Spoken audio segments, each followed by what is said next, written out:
આવ્યા છો એની માહિતી. આજના દિવસે પાવાગઢની અંદર મહામહિમ શ્રી જૈન તીર્થંકરોની મૂર્તિને ખૂબ જ બેરમી સાથે, આસ્થા પરના પ્રહાર સાથે, ધર્મની લાગણી દુભાવવા સાથે, એક જાતની દ્વેષ બુદ્ધિ સાથે તોડીને ઉખાડીને ફેંકી દેવામાં આવી છે. અમુક પ્રતિમાજીઓ ખંડિત થયા છે. વર્ષોથી એ પ્રતિમાજીઓની રક્ષા અને સલામતી માટે અમારી લાગણી હતી, અમારી માંગણી હતી. એ લાગણી અને માંગણી બંનેને ઠુકરાવવામાં આવી છે અને એનાથી અમારી આસ્થા ઉપર ઘણો પ્રહાર થયો છે. જે બન્યું એનો સખત આઘાત છે. આશ્વાસન અમારે જોઈતા નથી, અમારે હવે રિઝલ્ટ જોઈએ. કલેક્ટર કચેરી આપ કોને મળ્યા અને શું રજૂઆત કરવામાં આવી અને એમના તરફથી શું કહેવામાં આવ્યું? કલેક્ટર કચેરીએ આસિસ્ટન્ટ કલેક્ટર શ્રી વિજયભાઈ રબારી સદભાવનાપૂર્વક અમારી ભાવના, એમણે વેદના, અભિવ્યક્તિ એ સાંભળી. તેમણે અરજીપત્રક અમારું સ્વીકાર્યું છે. આશ્વાસન એમણે આપ્યું છે.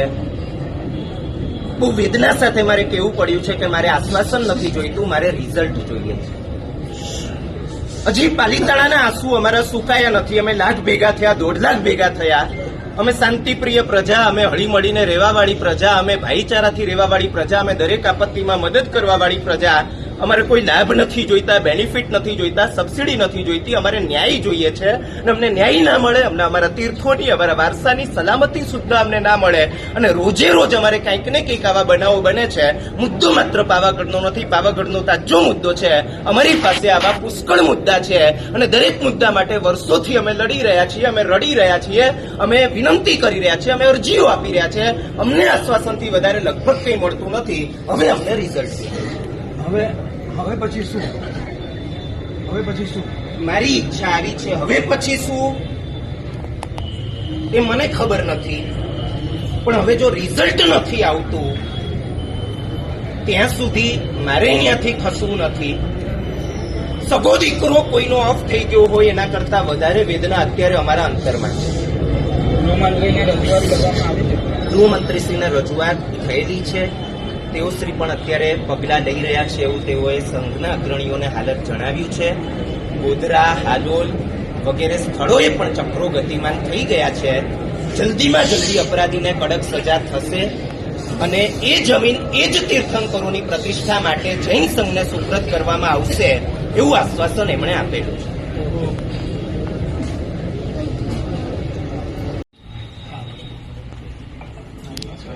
જે ઘટના બની છે,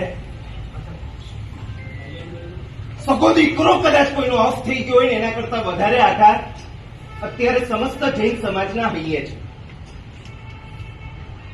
પાવાગઢ તીર્થ એટલે માતાજીનું તો આસ્થાનું ધામ છે જ. અનેકાનેક જૈન કુળો, એમના કુળદેવી પણ મહાકાળી માતાજી છે. જૈન પરંપરાનો એક ગૌરવવંતો ગચ્છ, અચલ ગચ્છ, એનો ઉદ્ભવ પાવાગઢમાં થયો છે. માતાજીના આશીર્વાદથી થયો છે. આજે તપાગચ્છની અંદર જે વાણીભદ્ર વીરનું મહત્વ છે એ જ મહત્વ અચલગચ્છની અંદર મહાકાલી માતાજીનું છે. દર 2-5 વર્ષે તેઓ પદયાત્રા છરીપાલિત સંઘ લઈને ત્યાં આવે છે. એટલું જ નહીં, 1000 વર્ષ લગભગ આસપાસ અચલગચ્છનો ઉદ્ભવ થયો. એની પહેલા આજથી 2200 વર્ષ પહેલા સંપ્રતિ સમ્રાટે પાવાગઢ ઉપર સંભવનાથ ભગવાનનું જિનાલય બનાવ્યું છે. એના પછી પણ અનેકાનેક જિનાલયોના નિર્માણો પાવાગઢના શિખર ઉપર થયા છે. આગળ વધીને ચાંપાનેરના સંઘે ઉપર જીરાવલા પાર્શ્વનાથ ભગવાનનું જિનાલય બનાવ્યું. અભિનંદન સ્વામી ભગવાનનું જિનાલય બનાવડાવ્યું. આજે પણ જીરાવલા પાર્શ્વનાથ ભગવાન બરોડાની અંદર મામાની પોળ, ત્યાંના રહેલા દેરાસર, એની અંદર એ જીરાવલા પાર્શ્વનાથ ઉપરના મૂળના એક બિરાજમાન છે. આગળ વધીને ખંભાતના શેઠ, આગળ વધીને પાટણના શેઠ, એવા અનેકાનેક ઐતિહાસિક પ્રમાણો આજે પણ મળે છે. પાવાગઢની ઉપર આજે પણ 11 જિનાલયો ઉભેલા જોઈ શકાય છે. 7 જિનાલયની અંદર પ્રતિમાજીઓ છે. અચલગચ્છના એક પ્રભાવવંતા આચાર્ય ભગવંત, જેમનું નામ કલ્યાણ સાગર સુરીશ્વરજી મહારાજા, વિક્રમની 16મી સદીનો ઉત્તરાર્ધ, વિક્રમ સંવત 1650 થી 1700 ની વચ્ચે જીન શાસનના 2 ગૌરવવંતા શ્રાવક શેઠ વર્ધમાન અને શેઠ પદમસિંહ આ બંનેને પૂજ્યશ્રીએ પ્રેરણા આપીને મહાકાલી માતાજીના મંદિરજીનો જીર્ણોદ્ધાર કરાવ્યો. જીર્ણોદ્ધાર જે થયો, પરાપૂર્વથી ત્યાં માતાજી પણ પૂજાઈ રહ્યા હતા. પરાપૂર્વથી ત્યાં તીર્થંકરો, મહામહિમ જૈન તીર્થંકરો, એમની પણ પ્રતિમાજીઓ હતી. ગઈકાલ સુધી માતાજીના મંદિરના જૂના રસ્તામાં બંને બાજુ એ મહામહિમ તીર્થંકરો, અતિ પ્રાચીન લાખો જૈનોની શ્રદ્ધાનું ધામ એ બિરાજમાન હતા. પરિકર સાથે બિરાજમાન હતા. સુરતના યુવાનોએ જઈને જેમના અભિષેકો કર્યા છે, પુષ્પો ચડાવ્યા છે. હાલોલ સંઘના યુવાનો પ્રતિદિન જેમની પૂજા અને અર્ચના કરી રહ્યા હતા. ગઈકાલ સુધી જે જૂનો રસ્તો જે ક્યાંય નડતો નતો, જે ક્યાંય વચ્ચે આવતો નતો, 4 વર્ષ પહેલા જ્યારે એના જીર્ણોદ્ધારની હિલચાલ થઈ, ગુજરાતના અઢળક સંઘોએ લેટર પેડ લખીને ત્યાંના વહીવટદાર અશોકભાઈ પંડ્યા એમને આપવામાં આવ્યા હતા. આ અમારા ભગવાન છે, આ તમે રિનોવેશન કરો, વિકાસ કરો, અમને આનંદ છે, અમારી શુભકામનાઓ છે, અમે તમારી સાથે છીએ. અમારા ભગવાનને કઈ થશે તો અમારી આસ્થા પર પ્રહાર થશે. આ ભગવાન અમારી આસ્થાના ધામ છે. આ ભગવાન અમારા અતિ પ્રાચીન છે. આ ભગવાન સાથે એનો ભવ્ય ઇતિહાસ જોડાયેલો છે. એમને કઈ થવું ના જોઈએ. બહુ દુઃખની વાત છે. મેં મંચ જોયો છે આખો, ગુજરાતના અઢળક સંઘોના લેટર પેડો, કાકલુદી ભરી વિનંતી, હાથ જોડીને કરેલી વિનંતી, એક જવાબ સુદ્ધા અશોકભાઈ તરફથી આપણને મળ્યો નથી. છેલ્લા 6 મહિનાથી અશોકભાઈ પંડ્યાજી સાથે ખૂબ રૂબરૂ મુલાકાતો દ્વારા, કાકલુદી ભર્યા પત્રો દ્વારા, અજીજીઓ દ્વારા, વિનંતીઓ દ્વારા આ ભગવાન અહીંયા કચરા આવી રહ્યા છે. પવન આમ છે, સેફટી નથી, સલામતી નથી, શુદ્ધિ નથી, સન્માન નથી. અમારા ભગવાનને હાલતમાં અમે ના જોઈ શકીએ. હાલોલના જૈન સંઘે અશોકભાઈ પંડ્યાનું સામૈયું કરીને એમનું સ્વાગત કર્યું છે. હાલોલના જૈન સંઘે પાવાગઢથી માત્ર 7 કિલોમીટરની દૂરી પર આવેલો છે.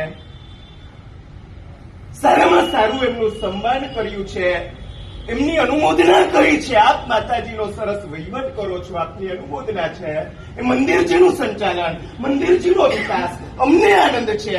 જે રસ્તો ક્યાંય નડતો નથી, જે વચ્ચે આવતો નથી, તમારા રિનોવેશનમાં એ રસ્તો જે છે એ આવી રીતે જાય છે. પેલો એમને ફાજલ પડ્યો છે. ભગવાનની આસાધના થઈ રહી છે. અમે જે જગ્યાએ બેસવાનું કદી ઈચ્છીએ નહીં, અમે ના બેસીએ, ત્યાં અમારા ભગવાન બેઠા છે. બધો ખર્ચો કરવાની જવાબદારી અમારી. હાલોલના જૈન સંઘે વિનંતી કરી, તમે માત્ર અમને પરવાનગી આપો, કશું અમને જોઈતું નથી. ક્યાંય તમને નડવાના નથી, નડી શકીએ એમ નથી.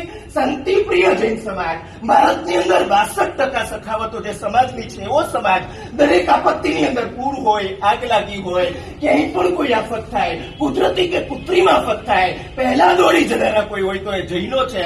ભારતભરની જનતા જાણે છે. ખીચડી ઘરો જૈનો ચલાવે, ધાબળાઓ જૈનો ઉડાડે, જે સ્ટેશનરી કિટ છે એ જૈનો આપે. બધા સાથે ભાઈચારાથી રહેવું ને પૃથ્વીને પોતાનો પરિવાર માનીને રહેવું એ શાંતિ પ્રિય છે, સહિષ્ણુ છે, ઉદાર છે. એની સજા એને ભોગવવાની છે.